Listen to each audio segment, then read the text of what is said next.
Welcome, dear listeners, to this cosy tale of intrigue in the quaint English village of St. Mary Mead.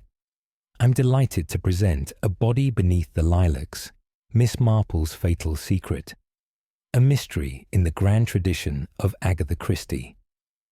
Settle in with a cup of tea as we join the sharp-eyed Miss Jane Marple on a puzzling adventure filled with village gossip, hidden motives, and gentle revelations.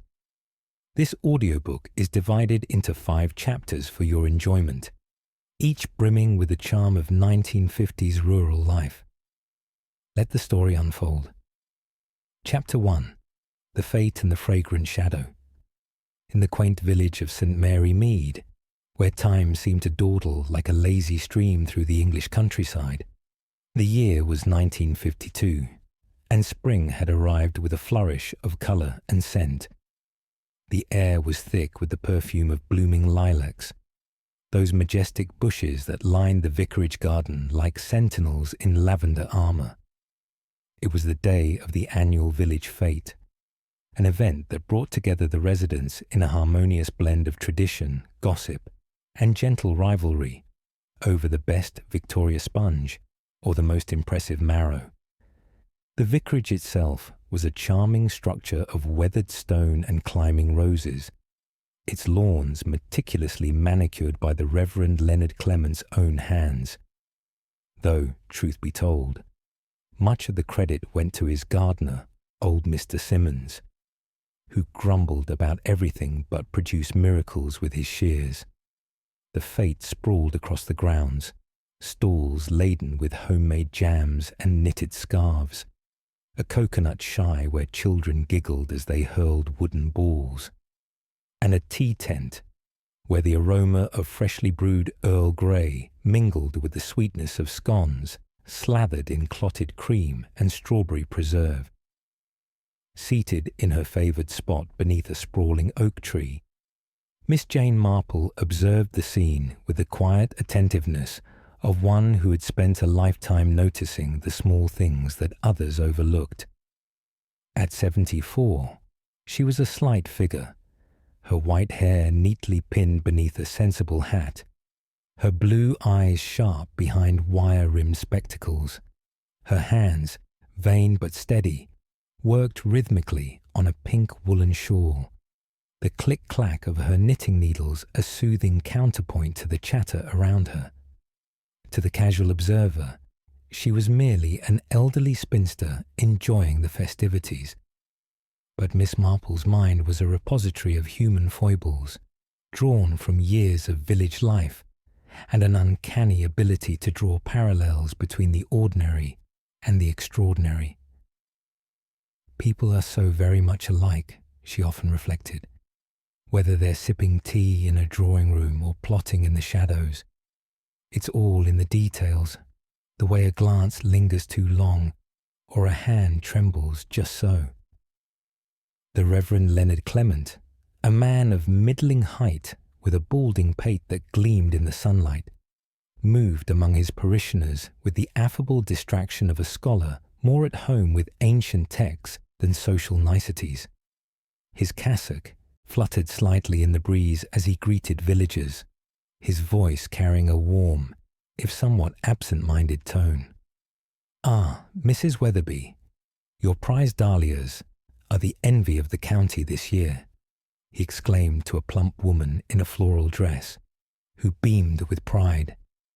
By his side flitted his young wife Griselda, a contrast in every way, vibrant, modern, with bobbed hair and a dress that hinted at the latest London fashions.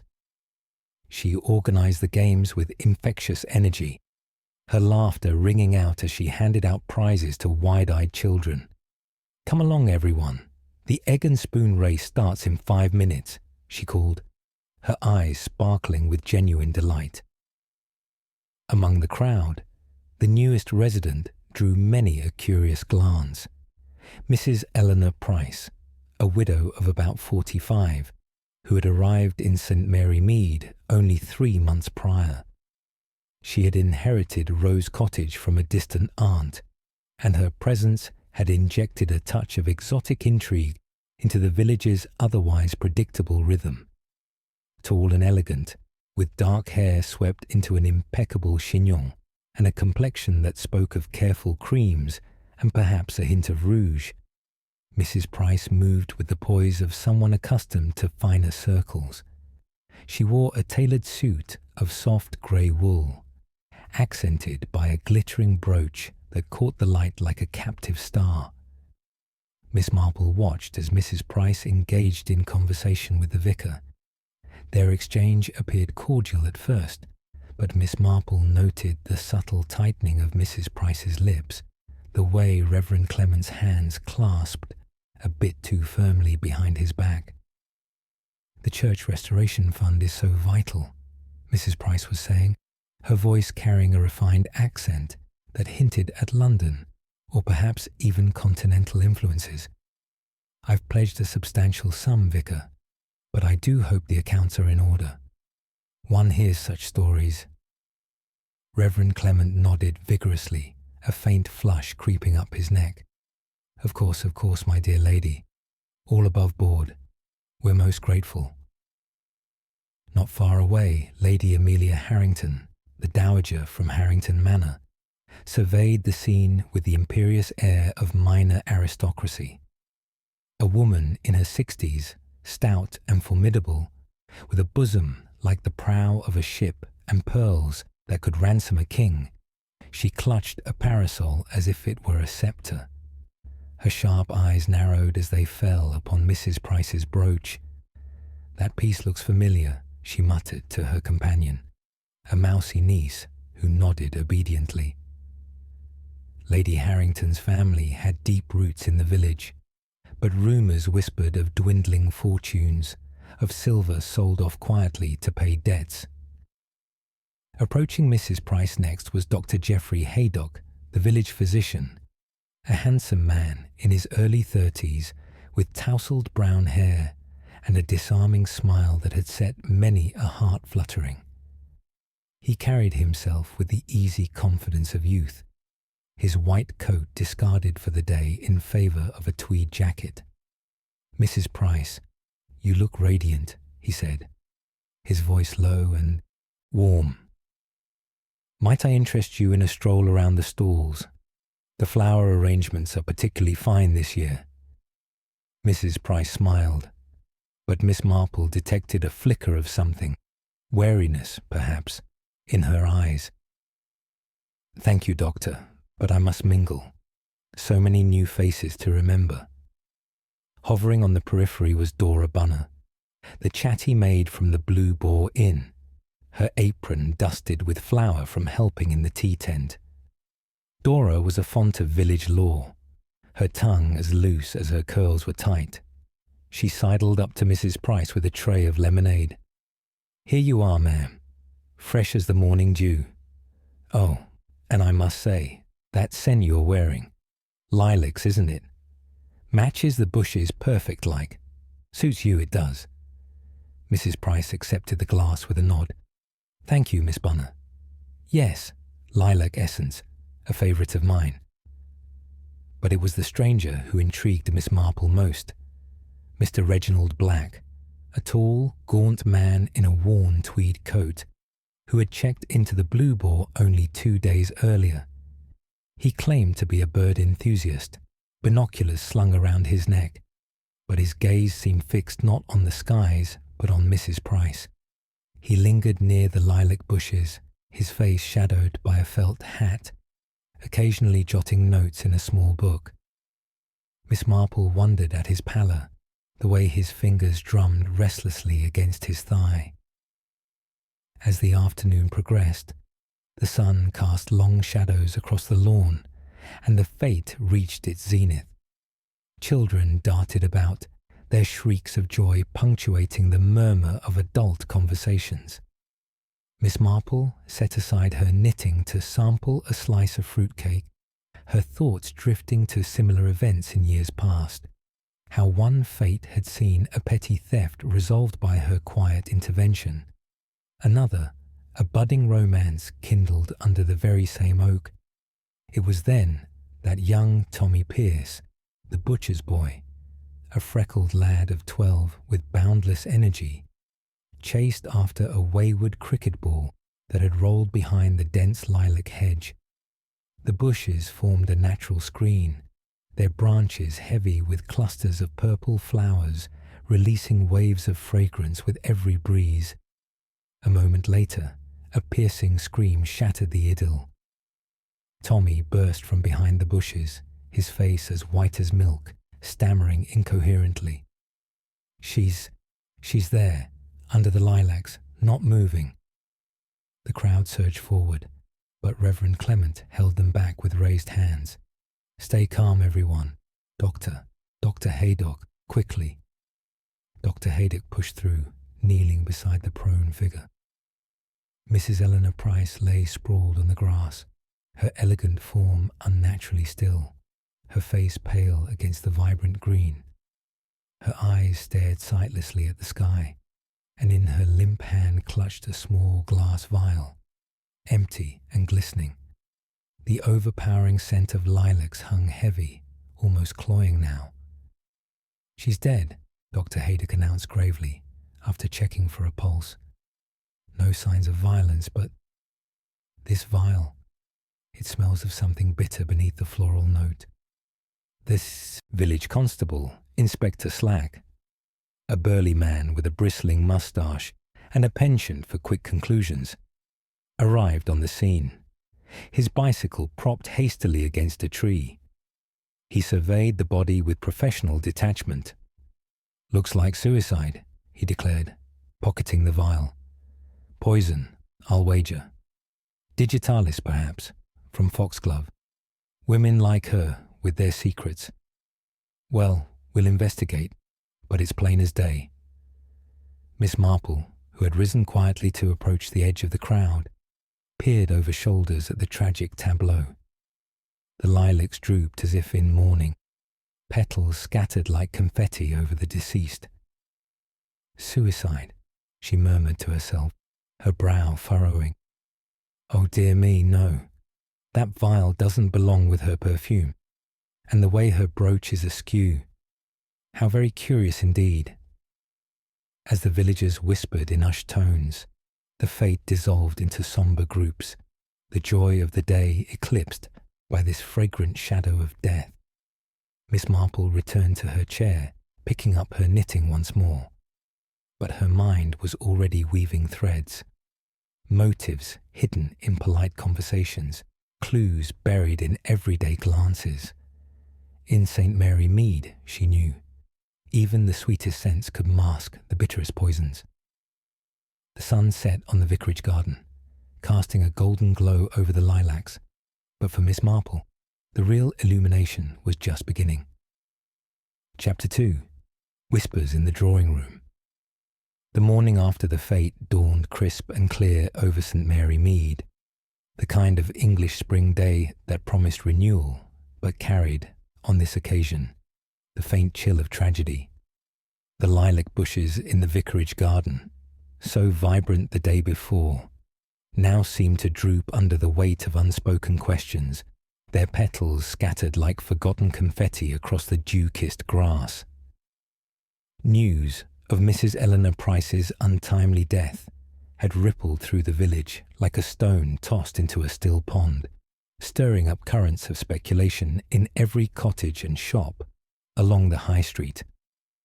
Miss Jane Marple rose early, as was her habit, tending to her modest garden at Danemid Cottage.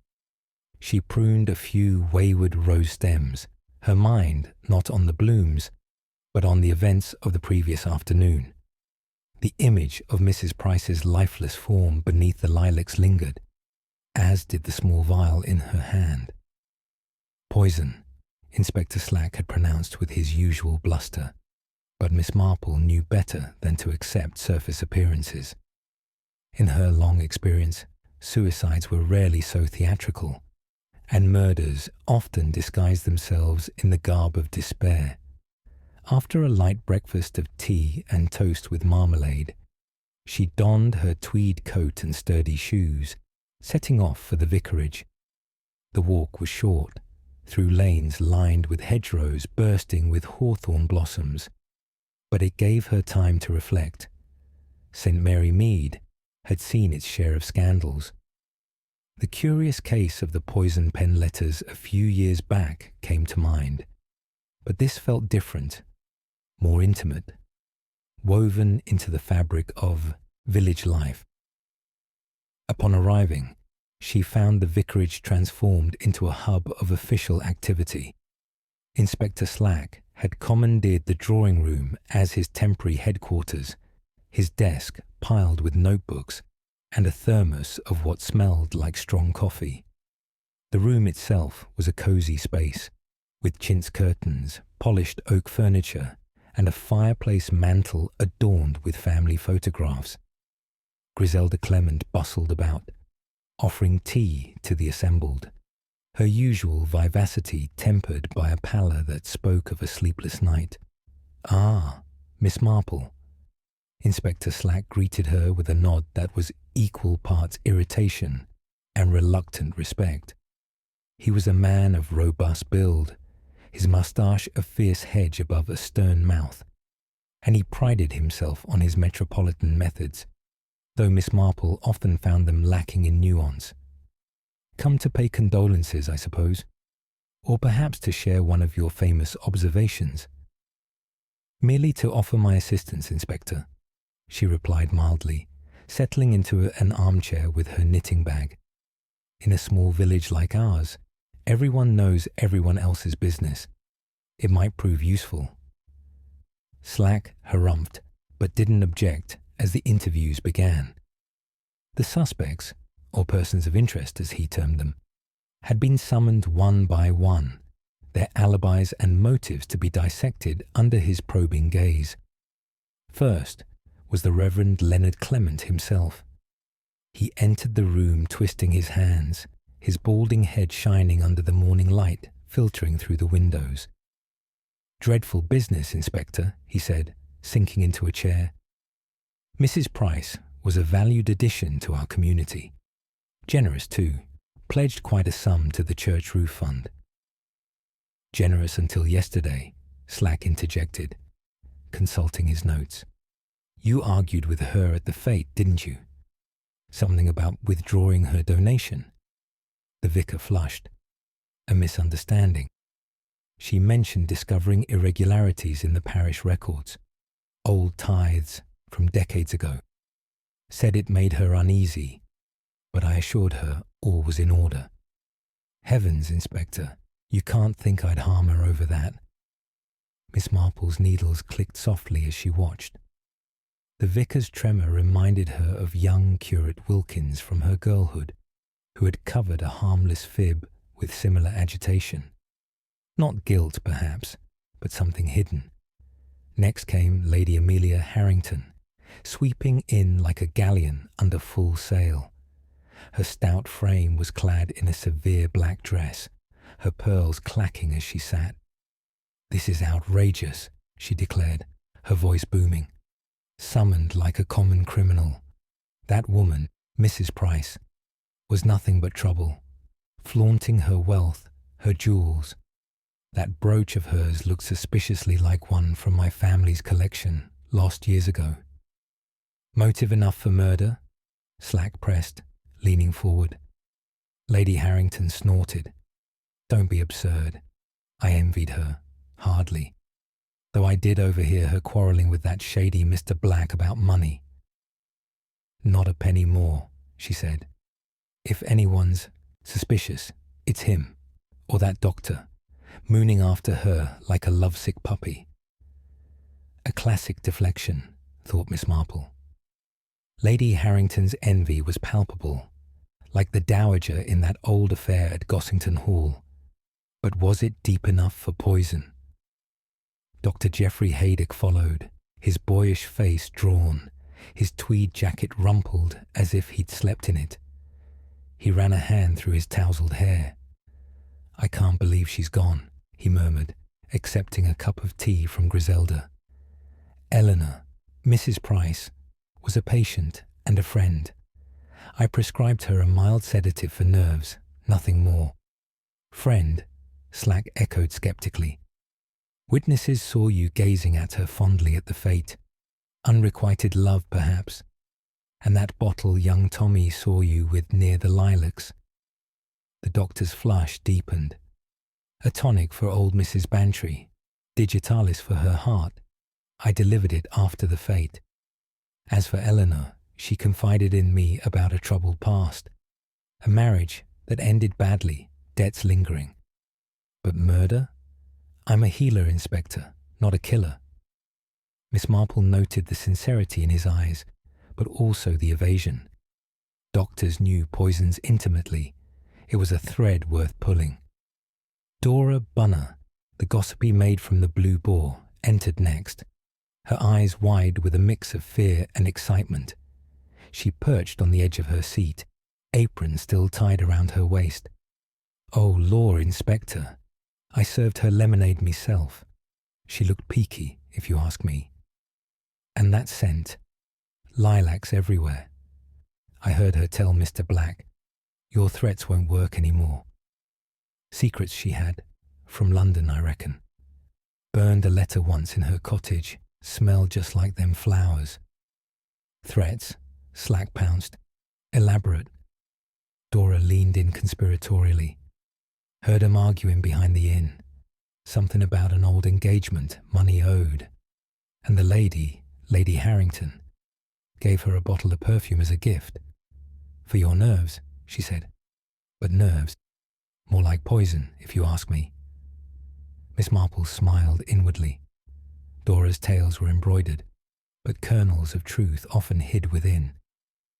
Finally, Mr. Reginald Black appeared. His tall frame stooped, his tweed coat hanging loosely. His face was gaunt, eyes shadowed. I barely knew the woman, he claimed, though his voice wavered. Met her years ago in London, social circles. Came here for bird watching, pure coincidence. Coincidence? Slack scoffed. You were seen arguing with her, and you're bird watching, more like spying. Black sighed. All right, we were engaged once. She broke it off for a wealthier suitor. I learned she'd inherited a fortune and thought she might repay an old loan. But she refused. That's all. No motive for murder. As the interviews concluded, Miss Marple excused herself to wander the garden. The lilac bushes stood sentinel, the ground still marked where the body had lain. Stooping carefully, she spotted something overlooked. A fine leather glove, monogrammed with an elegant H. Not Mrs. Price's, too ostentatious. Harrington, perhaps. Returning inside, she shared tea with Griselda. Such a shock, the young wife said, pouring. Leonard is distraught. And those records Mrs. Price mentioned, he's been poring over them all night. Old secrets, Miss Marple mused. Like lilacs, they bloom unexpectedly. That afternoon, back at her cottage, Miss Marple received a visit from her nephew Raymond West and his wife Joan, down from London for the weekend. Raymond, a successful author with a flair for the dramatic, listened avidly to her recounting. Sounds like one of my plots, Aunt Jane. Poison at a fete, classic. Joan, more practical, frowned. But who benefits? The inheritance. Perhaps, Miss Marple replied, her eyes twinkling. But it's the little things, the glove, the scent, the glances. Reminds me of that Devon case with the missing pearls. Misdirection, you see. As evening fell, the village whispered on. Dora spread tales at the Blue Boar. Lady Harrington hosted a stiff tea denying involvement, and Dr. Haydock made house calls with a heavy heart. Mr. Black skulked in his room, binoculars unused. Inspector Slack, convinced of suicide, prepared to close the case. But Miss Marple, knitting by her fire, knew otherwise. The threads were tangling nicely. Soon, the pattern would emerge. Chapter 3. Threads of Gossip and Garden Secrets.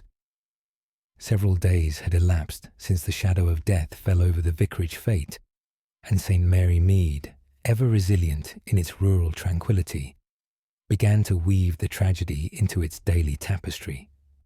The lilac bushes, now shedding their petals in a gentle rain of purple, stood as silent witnesses to the unresolved mystery. Villagers went about their routines, the baker kneading dough at dawn, the postman cycling along cobbled lanes. But beneath the surface calm simmered a pot of speculation, stirred by every chance encounter at the grocer's or the church gate. Miss Jane Marple, from her vantage at Mead Cottage, observed this subtle shift with her customary acuity.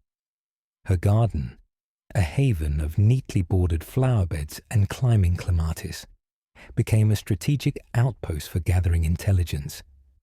She invited neighbours under the guise of sharing cuttings or admiring her early peonies, but her true purpose was to listen, to note the inflections in voices and the hesitations in stories. Gossip, she reflected as she dead-headed a rose, is like fertilizer. Too much overwhelms, but in moderation, it reveals what's growing beneath. One such visitor was Mrs. Weatherby, the plump dahlia enthusiast from Chapter 1, who arrived mid-morning with a basket of fresh eggs. Seated on the veranda with cups of Darjeeling, she leaned forward conspiratorially. "It's that fatal secret of Mrs. Price's. Mark my words, Miss Marple. Dora Bunner at the Blue Boar says she had a child out of wedlock, back in her London days. Grown now, and blackmailing her poor mother. That's why she came to St. Mary Mead, to hide." Miss Marple's needles paused mid-stitch on her pink shawl. "Indeed? And how does Dora come by such knowledge?" "Oh, eavesdropping, no doubt," Mrs. Weatherby replied with a sniff. "But it fits, doesn't it? The doctor prescribing tonics for her nerves. Nerves from guilt, I say. And Lady Harrington, broke as she is, might have known and demanded a share to keep quiet. Or that Mr. Black, her jilted lover, they whisper. Jealousy is a potent poison." As Mrs. Weatherby departed, Miss Marple pondered the tale. Illegitimate children were a staple of village scandals, reminiscent of the affair with the miller's daughter in her youth. But was this the core, or merely a branch from a deeper root? That afternoon, young Tommy Pierce, the butcher's boy, who had discovered the body, cycled by on an errand. Miss Marple flagged him down with a wave and a promise of lemonade. The lad, freckled and earnest, sat on her garden bench, swinging his legs. "It was awful, miss," he recounted, eyes wide. "Mrs. Price just lying there, peaceful-like, but dead. And before that, I saw Dr. Haydock near the Lilacs, fiddling with a little bottle. Dropped it quick when he saw me coming."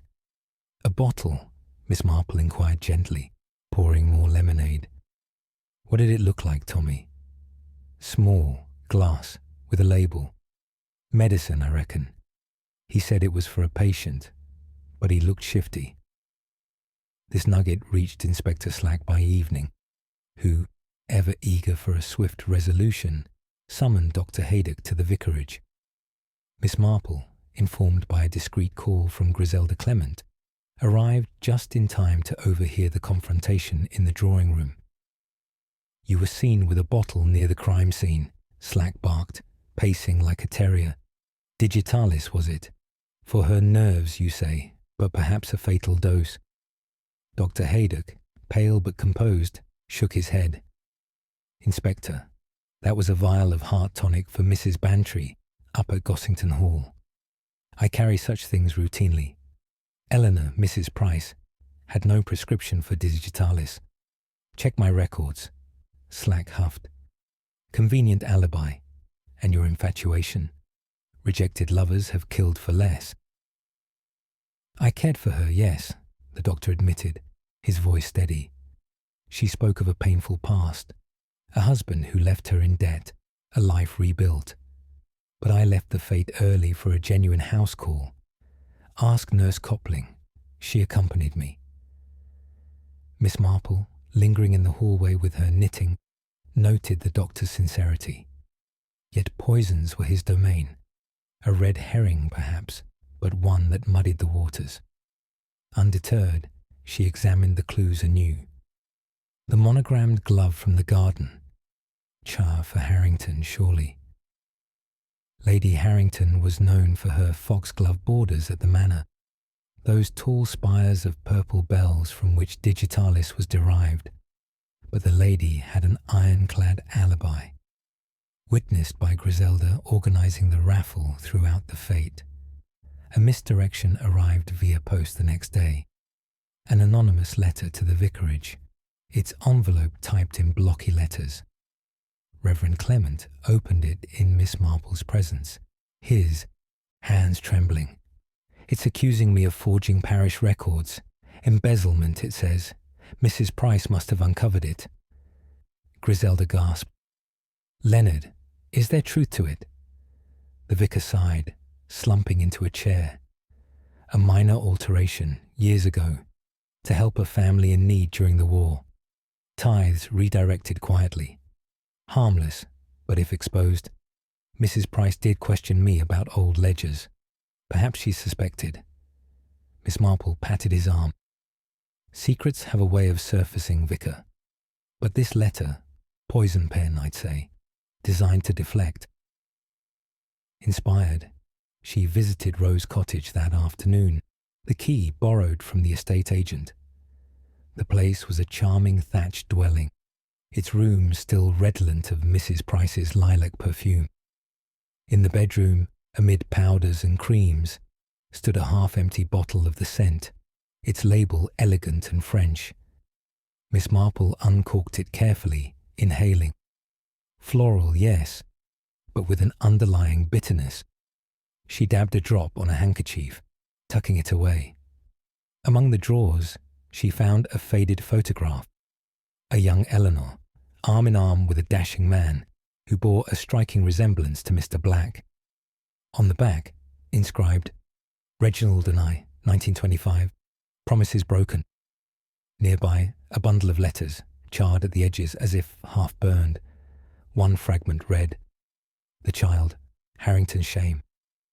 A chill ran through her. The fatal secret, tying to Lady Harrington. Miss Marple recalled whispers from decades past. The late Lord Harrington's roving eye, a housemaid dismissed suddenly. Could Eleanor have been that maid? As dusk fell, a shadowy figure was reported near the vicarage lilacs. Mr. Black, it turned out, when Constable Polk investigated. Lost my binocular lens, he claimed, producing the item. Bird watching at twilight. Slack pounced again. Skulking at the scene. Admitted. You poisoned her over the inheritance, Black protested. I came to negotiate, not kill. Her aunt's will mentioned me as a beneficiary once, but Eleanor contested it. Ancient history. Miss Marple, hearing of this, visited the Blue Boar that evening, where Dora Bunner held court behind the bar. Oh, Miss Marple, that letter to the vicar, nasty business. And I overheard Lady Harrington say to Mrs. Price at the fete, Your secret will bury you beneath the lilacs. Prophetic, eh? Indeed, Miss Marple murmured. And the perfume, Lady Harrington's gift? Dora nodded vigorously. Aye, a welcome present when Mrs. Price arrived. Soothes the soul, her ladyship said. Back home, Miss Marple arranged for a discreet test of the perfume handkerchief, via a chemist friend in nearby Much Benham. The report came swiftly. Traces of digitalis, cleverly masked by the lilac essence. Absorbed through the skin, a slow poison, explaining the delayed collapse. Scented death, she whispered to her cat, Tiger, curled by the fire. Administered via a spritz, perhaps encouraged at the fete. But who? Lady Harrington's glove at the scene suggested haste, yet her alibi held. The vicar's records a diversion, the doctor's bottle innocent, Black's presence coincidental. Dora's gossip amplifying noise. Over supper with Raymond and Joan, Miss Marple shared her musings. "It's like the Limstock poison letters," she said. "Layers of deception. The child rumour, half true perhaps. Eleanor bore a secret heir, but whose?" Raymond leaned in. "Aunt Jane, you're unravelling it thread by thread," Joan added. "And the lilacs, symbolic." "More than that," Miss Marple replied. "A clue in plain sight." As night deepened, St. Mary Mead slept uneasily. Whispers persisted. Dora embroidered tales of illicit affairs. Lady Harrington hosted defensive teas. Dr. Haydock buried himself in work. The vicar prayed for clarity, black pact to leave. But Miss Marple, knitting by lamplight, saw the pattern emerging, a web of jealousy, inheritance, and buried shame, ready to ensnare the guilty. Chapter 4. The Tangled Web Unravels. As the week wore on in St. Mary Mead, the initial shock of Mrs. Eleanor Price's death gave way to a pervasive unease, like a fog that clung to the hedgerows and refused to lift. The lilac bushes at the vicarage, once symbols of spring's exuberance, now evoked only melancholy, their fading blooms a reminder of the fragility of life. Villagers exchanged furtive glances over garden fences, and the high street shops hummed with subdued conversations, each laced with theories about the fatal secret that had claimed the widow's life. Miss Jane Marple, ever the quiet orchestrator in such matters, found her days filled with purposeful activity. From her cottage, she directed subtle inquiries, her network of acquaintances proving invaluable.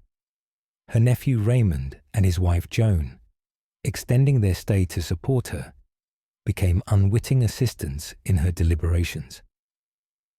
Over breakfast one morning, poached eggs on toast with a pot of strong tea, Raymond leaned forward eagerly.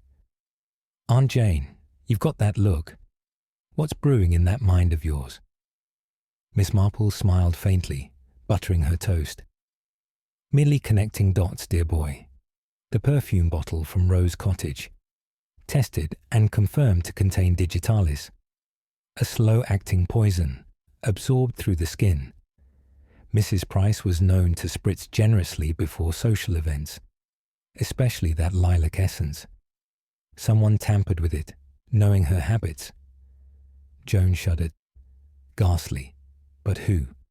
"Lady Harrington gave it as a gift." "Precisely," Miss Marple replied, her eyes sharpening. "And the glove found at the scene, monogrammed H. Yet her ladyship's alibi is solid. We must look deeper." Determined to untangle the knot, Miss Marple paid a visit to Harrington Manor that afternoon. The grand house, with its ivy-clad facade and sweeping drive, bespoke faded glory, peeling paint here, a cracked window there. Lady Amelia Harrington received her in the drawing-room, a cavernous space filled with antique furniture and the faint scent of mothballs. The dowager sat ramrod straight, her pearls gleaming dully in the filtered light. "Miss Marple," she said coolly, gesturing to a seat, "to what do I owe this pleasure? More questions about that unfortunate woman." Miss Marple settled gracefully, her knitting bag at her feet. "Merely a social call, Lady Harrington. Though I couldn't help wondering about the perfume you gifted Mrs. Price. Such a thoughtful gesture." The lady's eyes narrowed. "From a London shop, Crabtree's, I believe, for her nerves, as she complained endlessly. Why do you ask?" "Oh, nothing specific," Miss Marple said airily. "But in my experience, gifts can reveal much about the giver. Your gardens are renowned, those foxgloves, for instance. Digitalis derives from them, doesn't it? Useful for heart conditions, but deadly in excess." Lady Harrington's hand tightened on her teacup. "Are you accusing me? I was at the raffle all afternoon, Griselda can vouch. And why would I harm her?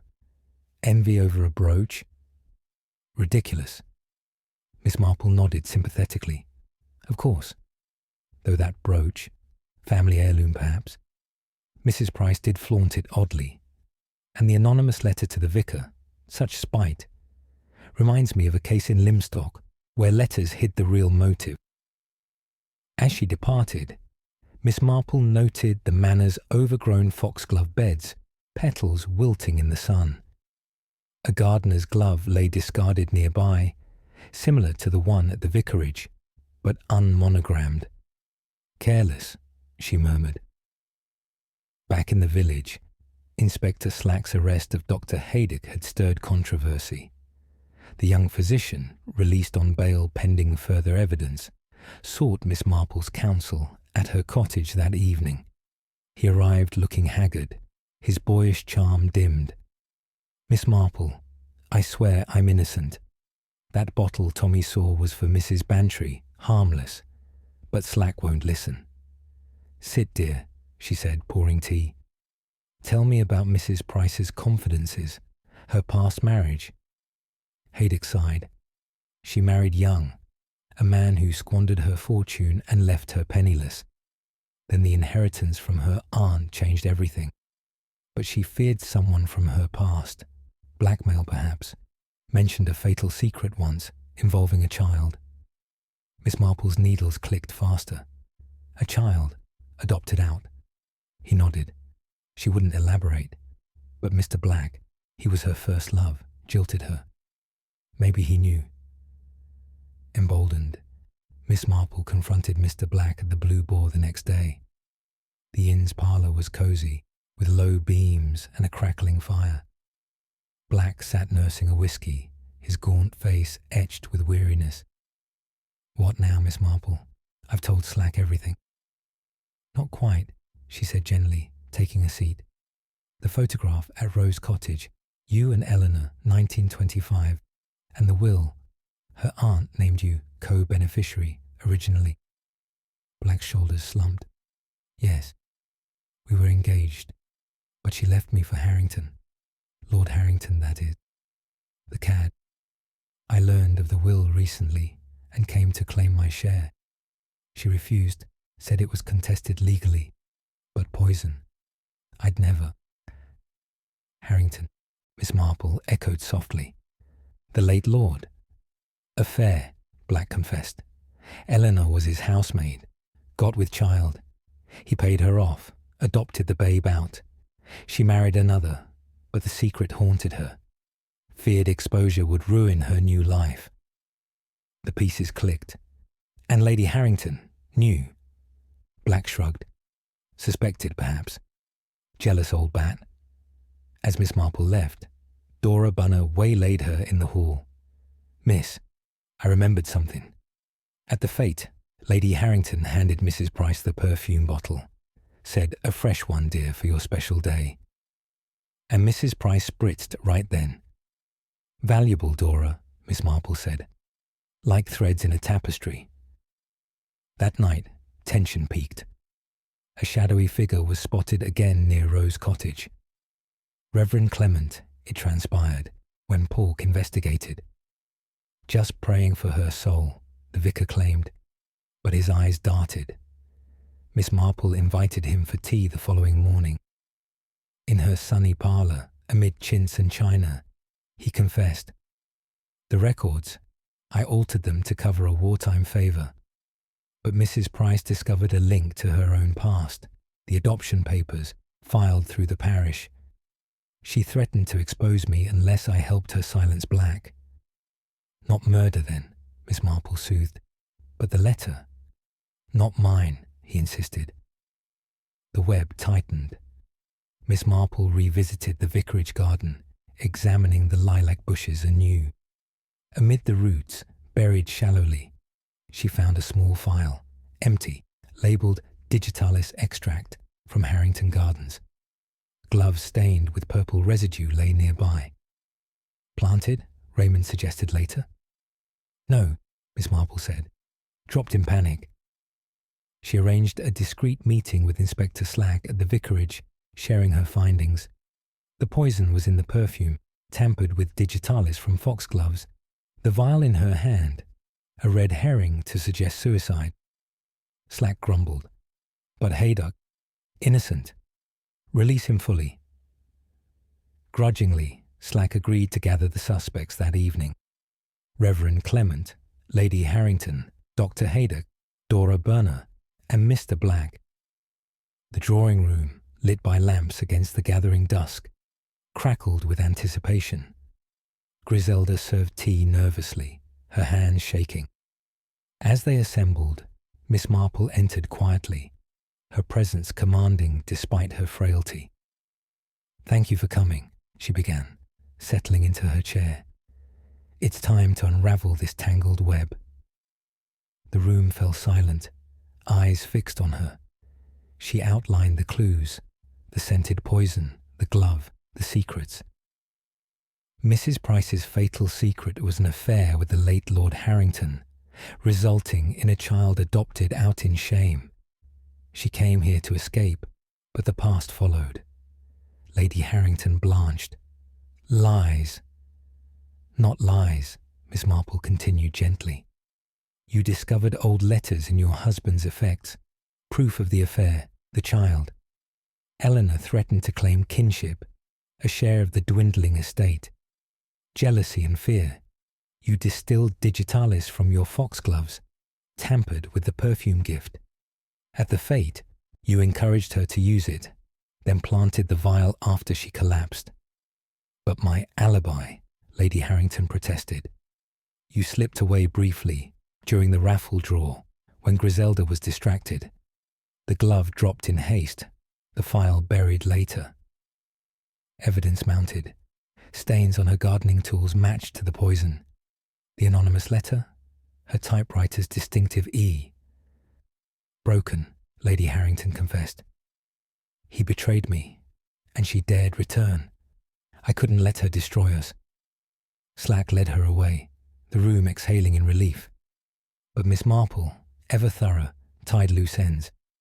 The vicar's records, irrelevant distraction. Black's claim, legitimate but unrelated.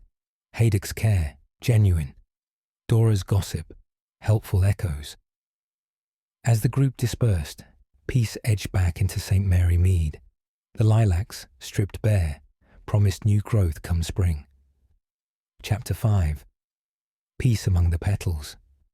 In the soft glow of the vicarage drawing room, where the fire danced merrily in the grate, and the scent of wood smoke mingled with the faint, lingering perfume of lilacs wafting in from the open window.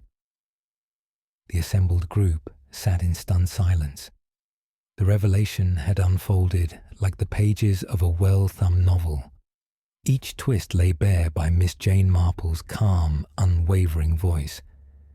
Lady Amelia Harrington, her formidable facade crumbling like the ancient walls of her manor, had confessed in a torrent of bitter tears and halting words. Inspector Slack, for once subdued, had led her away with a gentle firmness, the click of handcuffs a stark counterpoint to the room's cosy elegance. As the door closed behind them, a collective sigh escaped the remaining souls. Reverend Leonard Clement mopped his brow with a handkerchief, his balding head glistening under the lamplight. "Mercy me," he murmured, his voice trembling. "To think it was jealousy all along, a poison brewed from the heart's own darkness." Griselda, his young wife, placed a comforting hand on his arm, her vivacious spirit momentarily quelled. "It's over now, Leonard. The village can heal." Dr. Geoffrey Haydock, exonerated and released from the shadow of suspicion, rose to pour himself a brandy from the sideboard. His hands, usually so steady in the operating theatre, shook slightly. "I knew Eleanor had burdens," he said softly, "but to carry such a secret, and for it to end like this." Dora Bunner, the gossipy maid, fidgeted in her seat, her wide eyes darting about. For once, she seemed at a loss for words, though Miss Marple suspected that by morning, the Blue Boar would echo with embellished tales of the evening's drama. Mr. Reginald Black, his gaunt frame slumped in an armchair, stared into the fire. "Poor Eleanor," he whispered. "We were young fools. If only I'd let the past lie." Miss Marple, seated demurely with her knitting in her lap, the pink shawl nearly complete, surveyed them all with her keen blue eyes. "Human nature is a curious thing," she said gently, her voice cutting through the hush like a soft breeze. "Secrets, like weeds in a garden, take root and choke the blooms if not tended. But now, with the truth unearthed, perhaps growth can resume." The inspector returned briefly, his moustache twitching with a mix of satisfaction and chagrin. "Well, Miss Marple," he admitted gruffly, "you've done it again. Lady Harrington's full confession, distilled the poison herself, tampered with the perfume over weeks. Motive clear as day, fear of scandal, loss of estate. The child's adoption papers confirmed it all. We'll wrap this up tidy." She nodded modestly. "Merely observation, Inspector." The clues were there, the glove, the scent, the whispers. Like that case in Devon with the tainted tonic. Appearances deceive, but patterns endure. As the group dispersed into the cool night, stars twinkling above the thatched roofs of St. Mary Mead, Miss Marple lingered with the Clements. Griselda insisted on walking her home, linking arms companionably. The lanes were quiet, save for the rustle of leaves and the distant hoot of an owl. "You saw it all from the start, didn't you?" Griselda asked, her tone admiring. "Not all, dear," Miss Marple replied. "But enough. Mrs. Price's brooch, a gift from Lord Harrington, no doubt, a token of their affair. Lady Harrington recognized it, fueling her rage. The lilacs, symbolic perhaps of lost love and buried secrets. She chose the spot deliberately, a final twist of the knife. At Danemead Cottage, the gate creaked welcomingly. Tiger, her tabby cat, greeted them with a purr, winding around Miss Marple's ankles. Griselda hugged her good night. "The village owes you, as always." "Nonsense," Miss Marple said. "I merely knit the threads together." Alone in her parlour, Miss Marple settled by the fire, her knitting needles resuming their rhythmic dance. The events replayed in her mind, the fate's gaiety shattered by a scream, the suspects' interwoven lives, the red herrings that had misled even the astute Inspector Slack, the doctor's innocent tonic, the vicar's minor indiscretion, Black's faded grudge, Dora's amplified rumours, all distractions from the core, a woman's enduring jealousy over a long-ago betrayal. She thought of Eleanor Price, the elegant widow whose past had caught up like a relentless tide. "Poor soul," Miss Marple murmured to Tiger, "seeking refuge in our quiet village, only to find the shadows followed." The next morning brought a return to normalcy, as St. Mary Mead villages are wont to do. The high street bustled, the baker displayed fresh loaves, the postman whistled his rounds, children skipped to school with lunch pails swinging. At the Blue Boar, Dora held court, her account of the confession growing more dramatic with each retelling. And Miss Marple, cool as cucumber, points the finger. "'Twas you, milady." Oh, the gasps. Lady Harrington's arrest made the local papers a discreet article noting tragic circumstances and village intrigue resolved. The manor stood silent, its gardens untended, foxgloves nodding in the breeze as if in solemn acknowledgement. Miss Marple took her daily stroll, pausing at Rose Cottage. The for sale sign already hung, its paint fresh. A new chapter for someone, she mused. Young Tommy Pierce waved from his bicycle, his freckled face alight. "Miss Marple, heard you solved it, like a real detective." She smiled. "Observation, Tommy. Keep your eyes open. You'll see wonders." Lunch with Raymond and Joan provided a lively debrief. Raymond, ever the author, scribbled notes. Aunt Jane, this is gold. Poison perfume, hidden airs, my next novel. Joan laughed. Don't embellish too much, darling. The truth is thrilling enough. Miss Marple chuckled softly. Fiction draws from life, but life surprises even the best plots. As afternoon faded, she visited the vicarage. Reverend Clement, restored to his mild distraction, discussed the church. Fund, bolstered now by anonymous donations, perhaps from guilty consciences. Peace returns, he said gratefully. Indeed, Miss Marple agreed. Like lilacs after pruning, they bloom stronger. Evening found her in her garden, the sun setting in a blaze of orange over the hills. She dead-headed spent flowers, her thoughts philosophical.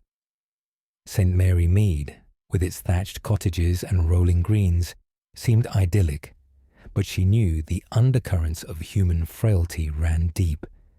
Yet, in resolution lay comfort, the cosy assurance that truth, gently pursued, mends the fabric. As stars emerged, Miss Marple retired with a cup of cocoa, tiger on her lap, the pink shawl, finished at last, draped over her chair, a symbol of completion. Another knot untied, she whispered contentedly.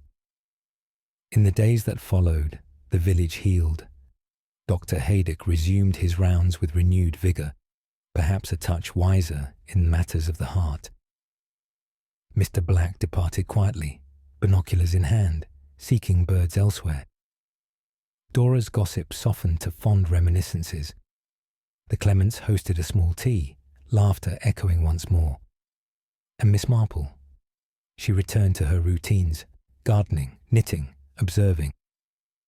For in the quiet of St. Mary Mead, she knew mysteries might lurk, but so too did the warmth of community, the comfort of tea, and the satisfaction of a puzzle solved.